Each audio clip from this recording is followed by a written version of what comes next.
My daughter's teacher said she wasn't ready for the National Math Olympiad. Ava took it anyway, scored top 3, and left her teacher eating her words. She spoke as if Ava had broken the law. I said, "Isn't that good news? No black student has ever scored this high in my 20 years of teaching AP Calculus. She must be getting help. My daughter studies 5 hours every night. Someone's feeding her answers. I've been watching her during tests. She finishes too quickly because she knows the material. That's impossible. These concepts are extremely advanced. I had her solve problems on the board today. She got them right, but she must have memorized the solutions beforehand or she understands calculus. Mrs. Carter, I know you want to believe your daughter is gifted. But let's be realistic here. I've separated her from other students, checked her calculator, watched her like a hawk. I can't figure out her system yet, but I will. Her system is studying. I've taught hundreds of students. I know when something's not right. She doesn't even ask questions in class. She doesn't need to. Everyone needs help with calculus. The white and Asian students ask questions constantly. Your daughter sits there pretending she understands everything. Maybe she actually understands. Mrs. Matthews sighed like I was a child. I'm going to request she take her next test in the principal's office alone. No calculator. Fine. Ava took the test in isolation. Got another A+. Mrs. Matthews called again. She memorized the test somehow. How would she do that? I don't know. But there's no other explanation. I'm changing her to a different test version next time. Do what you need to do. Different test version. Another angry call. I'm recommending she be removed from AP Calculus for getting perfect scores for academic dishonesty. I can't prove yet. It's disrupting the other students. They're questioning why they can't score as high. Maybe because my daughter's smarter than them. Mrs. Carter, that's not helpful. I've had parents of other students complaining. They say, if Ava is not cheating, then I must be giving her special treatment. So, either she's cheating or you're helping her cheat. I would never. But she must be cheating because she's black. I didn't say that. You said no black student has scored this high in 20 years. That's just a fact. What happened to the black students who tried? They struggled like everyone else. Calculus is hard. Did you accuse them of cheating when they did well? They didn't do this well. But if they had, silence. Then I need to protect the integrity of my classroom. I started attending school board meetings. Turns out Mrs. Matthews had complained about 3 other black students in previous years. Jasmine Porter, accused of plagiarism in pre-calc, moved to regular math. Ethan Richards, accused of copying homework, dropped the class. Isaiah Brooks, tested in isolation so many times he developed anxiety, switched schools. I met with their parents. We compared notes. Same phrases. Doesn't ask questions. Finishes too quickly. No black student has ever. Must be getting help. The principal, Mr. Palmer, wouldn't listen. Mrs. Matthews is our most experienced math teacher. If she has concerns, they're valid. Her only concern is that my daughter's black and good at math. That's a serious accusation. So is accusing my daughter of cheating with no evidence. She's just being thorough. Spring semester, the International Math Olympiad qualifier exam. Top 5 scorers from each state compete nationally. Proctored by external evaluators, filmed. No accusations possible. Ava registered. Mrs. Matthews found out, called me immediately. She can't take that exam. Why not? She's not ready. It'll hurt her confidence when she fails. Let her try. I forbid it as her teacher. You can't forbid standardized tests. If she fails, it reflects badly on my teaching. I thought she was cheating. How would her failure reflect on you? I meant I just don't think she should take it. Ava took it anyway. Scored in the top 3 for our state. Only student from our school to qualify for nationals. The newspaper wanted to do a story. They interviewed Mrs. Matthews about her star student. I always knew Ava was special, she told the reporter. I pushed her hard because I saw her potential. Some teachers might have doubted her, but I never did. The article quoted her extensively, how she nurtured Ava's talent, how she gave her extra challenges, how proud she was. Other parents started requesting their kids be transferred to Mrs. Matthews' class since she was so good at developing mathematical genius. The district superintendent called Mrs. Matthews personally to congratulate her on Ava's success. Mentioned she was being considered for Teacher of the Year. Then I forwarded the superintendent every email Mrs. Lawson had sent me. Every accusation voicemail she left. Every voicemail where she said Ava must be cheating. Every accusation about getting help. Every claim that no black student had ever scored this high. Every insistence that my daughter couldn't possibly understand calculus on her own. The superintendent's office confirmed they got my email within an hour. His assistant called to schedule a meeting for the next morning. I spent that evening organizing printed copies of everything, my hands shaking as I sorted through weeks of documentation. Each email felt heavier than the last. Proof of what Ava had endured while I'd been trying to work within the system. Dr. Mitchell's expression changed as he read through the emails at our meeting. Professional interest shifted to visible discomfort. He asked permission to forward everything to the district's compliance officer, explaining this fell under their discrimination investigation protocols. I agreed immediately. The compliance officer called that afternoon. Her name was Diane Green. She scheduled a formal interview and explained the investigation would take several weeks. She asked me not to discuss details publicly while they gathered information from multiple sources. I understood the need for discretion, even though part of me wanted to shout this from every rooftop. Ava came home from the school reporting that Mrs. Matthews seemed distracted during class, nervous, barely making eye contact with students. I didn't tell Ava about the investigation yet. I wanted to protect her from disappointment if nothing came of it. Diane interviewed me for 1.5 hours. She recorded everything and took detailed notes about each incident. She asked specifically about the other black students Mrs. Matthews had mentioned. I provided contact information for the Porter, Richards, and Brooks families. Over the next week, Diane contacted each family. Lena called me excitedly to report that someone was finally taking their experiences seriously. She said Reed broke down crying during his interview because he'd felt so powerless watching Ethan suffer. 3 white parents came forward too, mentioning their children felt uncomfortable with how Mrs. Matthews spoke about black students. Mrs. Matthews got placed on paid leave pending the investigation outcome. A substitute took over her AP Calculus class. Ava reported that the substitute was encouraging and supportive, treating all students with respect. The contrast highlighted how abnormal Mrs. Matthews's behavior had been. The newspaper reporter who wrote the original article contacted the district asking for comment. The district released a brief statement about reviewing concerns regarding a teacher without naming Mrs. Matthews specifically. I received an anonymous email from someone claiming to be her former colleague describing similar patterns with black students over the years that previous administrators had dismissed. The person was afraid to come forward publicly but wanted me to know this had been happening for a long time. Diane scheduled a follow-up interview to discuss the anonymous email. She asked if I knew of any other witnesses. I mentioned the white parents who recently came forward and suggested she speak with current and former students directly. The investigation expanded to include dozens of interviews. A pattern emerged of Mrs. Matthews treating black students with suspicion while praising white and Asian students for the same achievements. Several students described her making comments about who naturally excels at mathematics. 3 weeks in, Diane interviewed Mrs. Matthews. According to the compliance report summary I received later, Mrs. Matthews defended her actions as maintaining academic standards and insisted she treated all students equally. While the investigation was ongoing, Ava traveled with the state team to compete in the Math Olympiad national competition, where she did well but did not place in the top 10 nationally. The experience of being surrounded by other students who were mathematically gifted and respected her skills helped to partially heal the wounds caused by Mrs. Matthews' treatment. Lena, Oliver and I attended the public comment period prior to the school board's closed session to review preliminary findings while Ava was at nationals. We each spoke for 3 minutes about our children's experiences, and the board did not make decisions right away, instead setting up a follow-up meeting for 2 weeks later. Mrs. Matthews' attorney sent a letter threatening legal action if she was fired, arguing that the investigation was biased and that her teaching methods were protected by academic freedom. The board president acknowledged the investigation revealed concerning patterns that required careful consideration and appropriate response. I found Ava a therapist who specialized in helping students of color process experiences with racism in educational settings because she was experiencing anxiety as the school year came to an end, had nightmares about being accused of cheating, and felt like she had to prove herself all the time. The district's legal team examined the evidence and concluded that the discrimination case was strong enough to withstand challenge. It broke my heart to hear Ava say that she had begun to doubt her own abilities because Mrs. Matthews' accusations were so persistent, but it also made me more determined to see this through. 4 weeks after the investigation started, Diane finished her report and sent it to the superintendent with recommendations. The therapy helped Ava express feelings she had been repressing all year. Dr. Mitchell arranged for me to meet again to discuss the findings before they were made public, acknowledging that the district failed these students by failing to look into the pattern sooner. She discovered significant evidence of racial discrimination and recommended formal disciplinary action, including mandatory training and probationary status. He expressed his sincere regret for the harm done to Ava and the other families and explained that Mrs. Matthews would not be fired because of tenure protections and union contract requirements, but her career advancement would be effectively halted.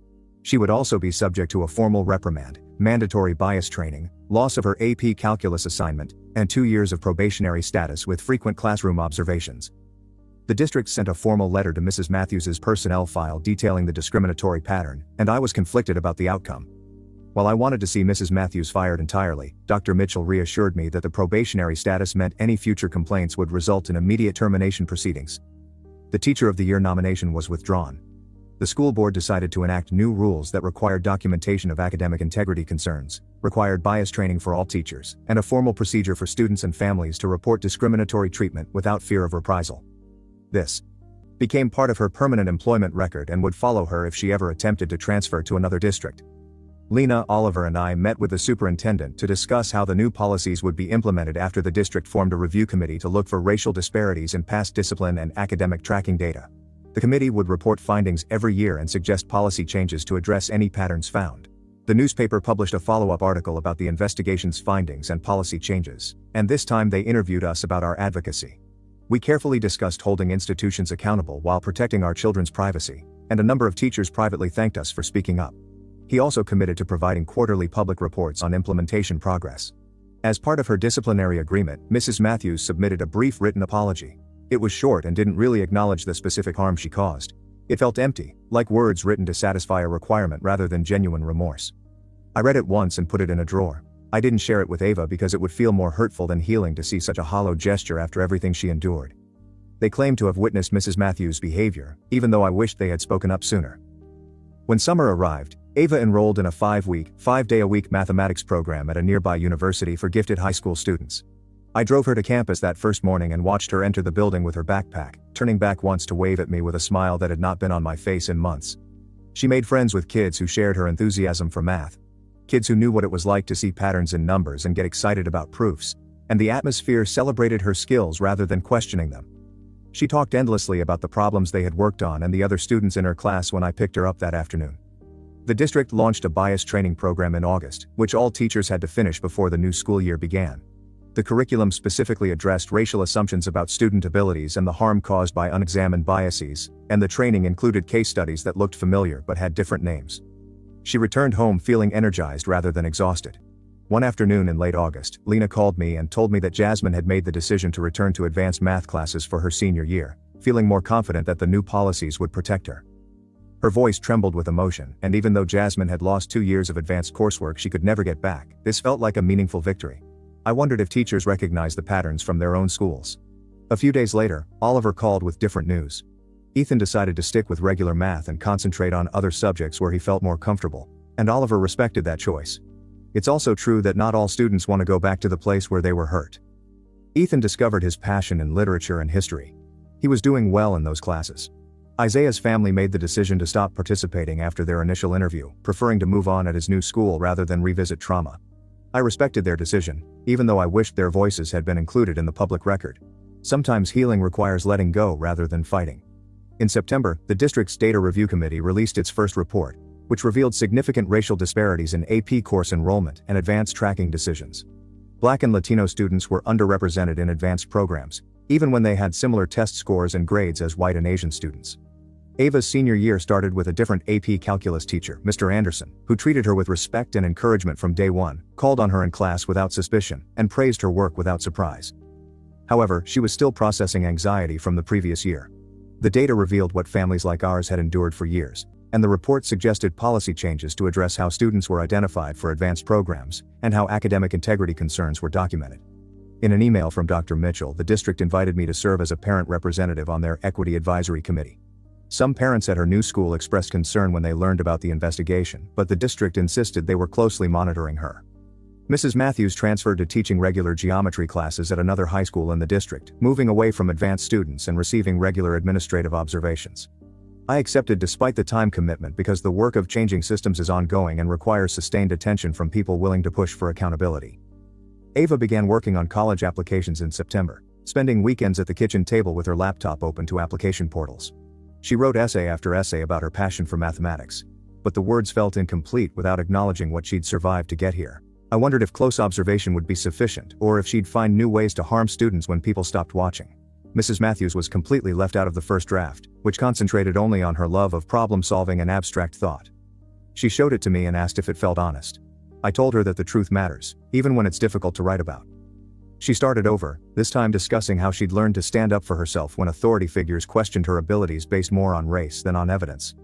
The essay explained how she studied for 5 hours every night to prove she was worthy of being in that classroom, not just to learn calculus, and how being accused of cheating taught her that sometimes it's necessary to defend yourself against people who don't see your value. Months later, when acceptances began to come in, admissions officers from 3 different universities specifically brought up her essay during scholarship interviews. The next spring, our state's Math Olympiad team did better than expected at the national competition, with 2 students placing in the top 20, and the program received increased funding and support from the state education department. Ava volunteered to mentor younger students interested in competition mathematics, meeting with them twice a month to work through practice problems and competition strategies. One of them told her that while many students face discrimination, few have the courage to name it clearly and keep moving forward. I witnessed her transforming pain into purpose as she helped a nervous freshman work through a complex proof. The mentoring gave her a way to take something harmful and use it to help others avoid similar experiences. The younger students looked up to her, asking questions without fear of being judged or accused. She encouraged them to trust their abilities and speak up when they knew the answer. On a Tuesday afternoon, 3 months into the new school year, Diane called me. The district compliance office had received 2 complaints about Mrs. Matthews from parents at her new school, both of which described concerns about the way she spoke to students of color in her geometry classes. One parent explained that Mrs. Matthews had expressed surprise that their daughter could explain geometric proof so clearly, and another parent described Mrs. Matthews questioning whether their son truly understood the material despite his consistent test scores.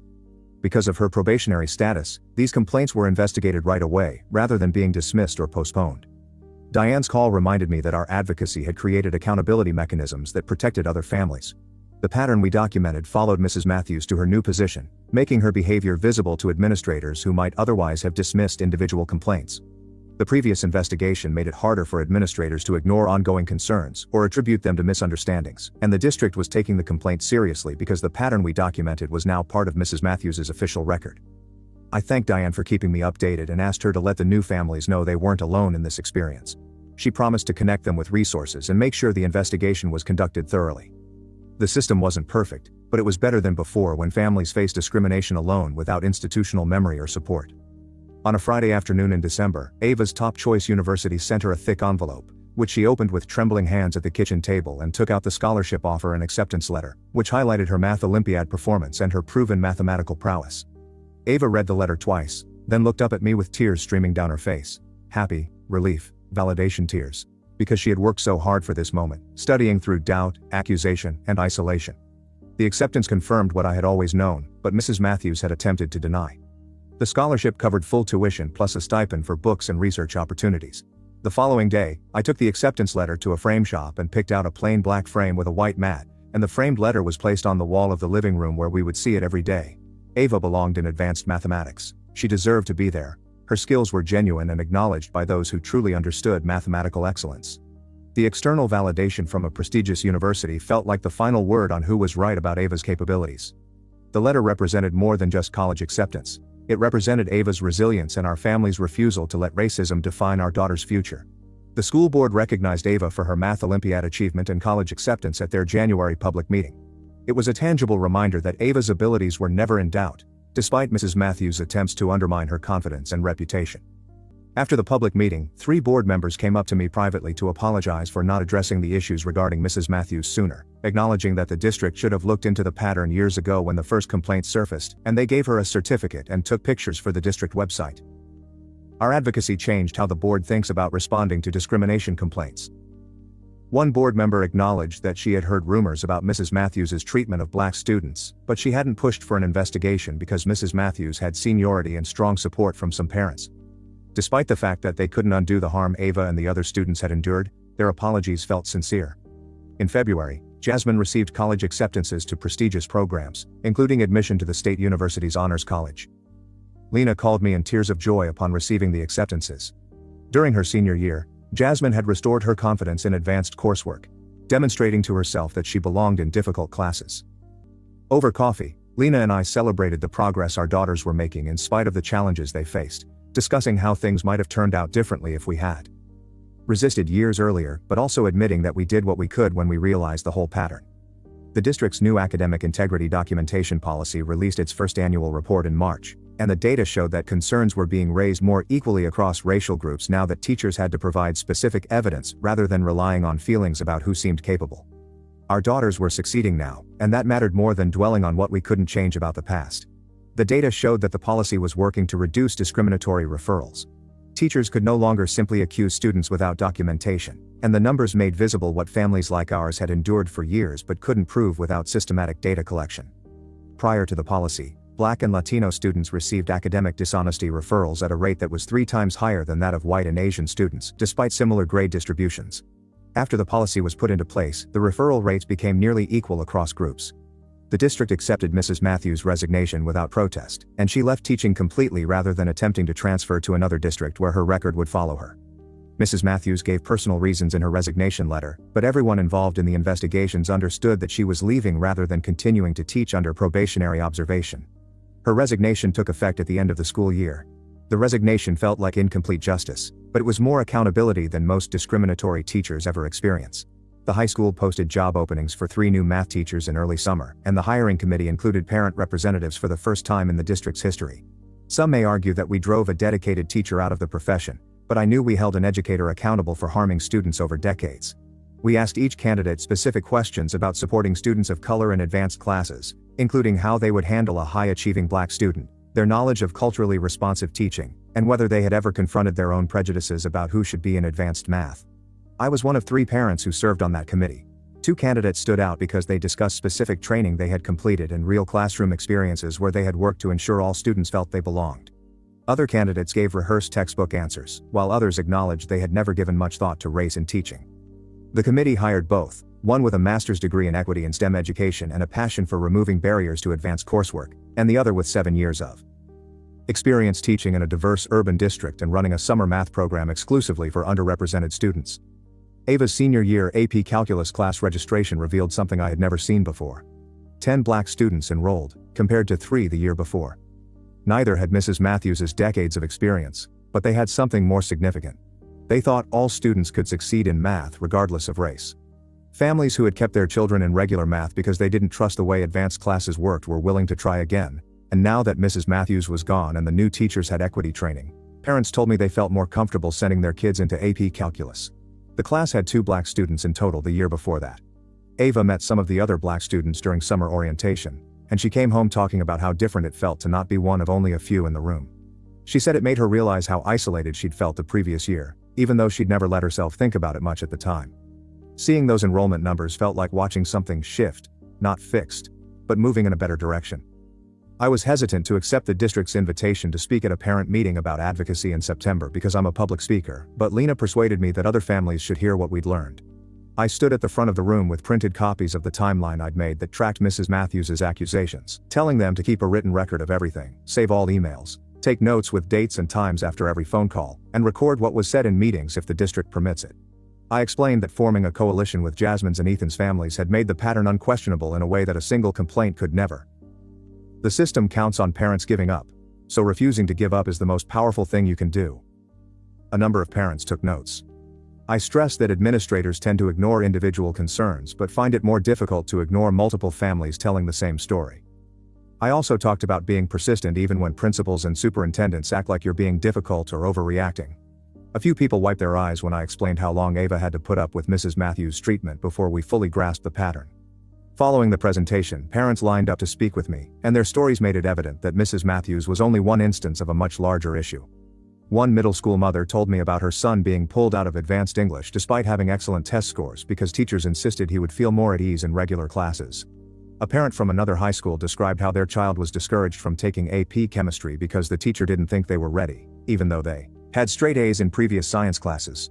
A father from the elementary school described how his daughter was disciplined more severely than white students for the same behavior.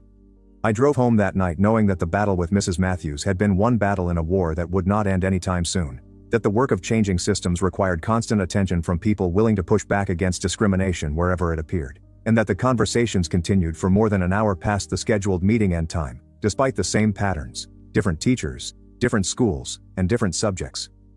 Ava finished as valedictorian with a perfect 4.0 GPA, and the school asked her to give the graduation speech. She spent 2 weeks writing and revising it, letting me read drafts but deciding what to include herself. The final speech discussed perseverance when people doubt you, proving yourself through excellence, and not letting other people's limited expectations define what you're capable of achieving. Graduation day arrived in late May with clear skies and temperatures in the 70s.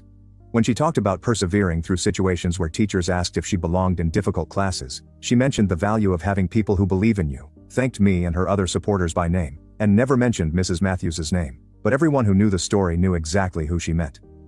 After the ceremony, several of Ava's teachers found her in the crowd to offer congratulations.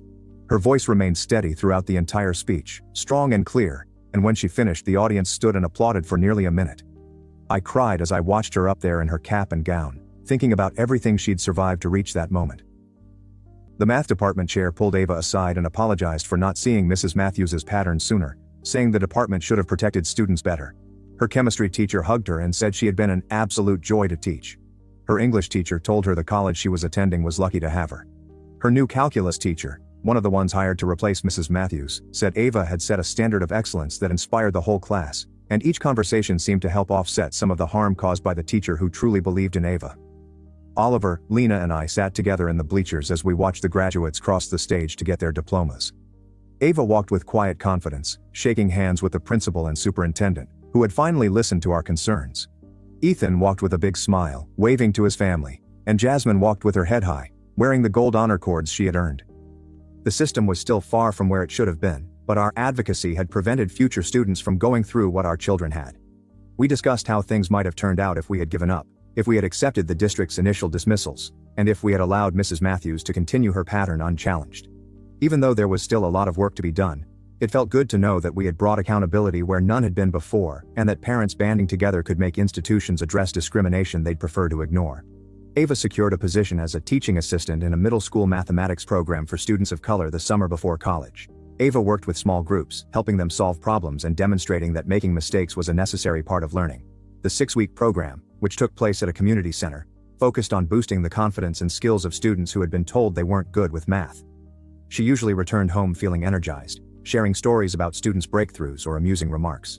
Mrs. Matthews had attempted to make her doubt her skills, but now she could use her experience to help other students avoid that same doubt, she told me one evening. Helping younger students see themselves as mathematicians felt like taking something painful and turning it into something with purpose. She might be the supportive voice she had needed during her junior year.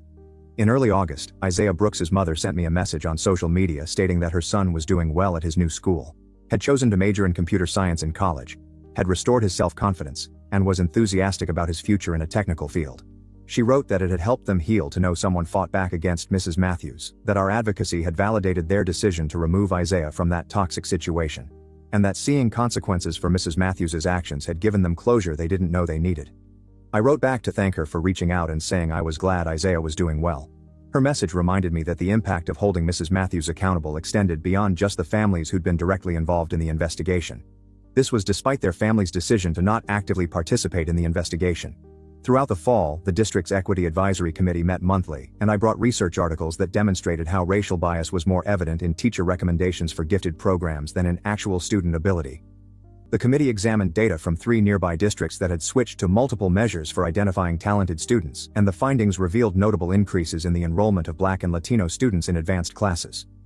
The school board reviewed our proposal in December and decided to implement the new identification process beginning the following year, which would not help Ava but would prevent younger students from being overlooked because teachers couldn't envision them succeeding.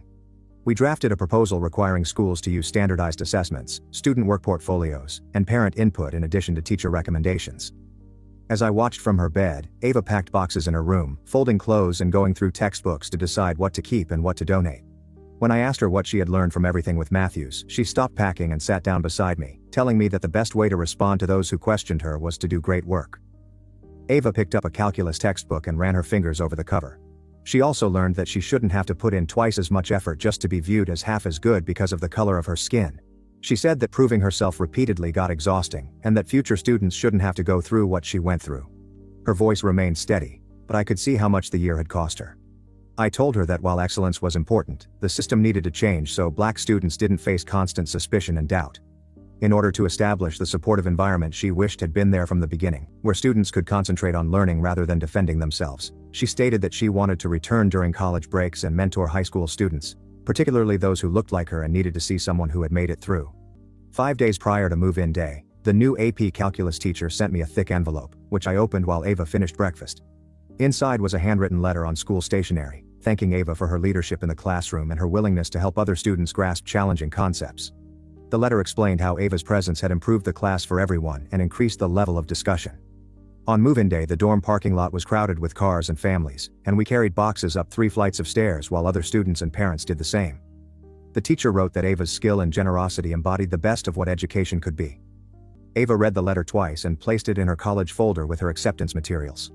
An hour after our arrival, Ava's roommate, who was also studying mathematics and had participated in high school math competitions, arrived.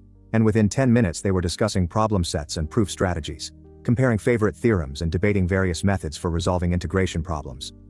4 days into the semester, my phone buzzed with a text from Ava, who had just finished her first college calculus class and wanted to tell me about the professor.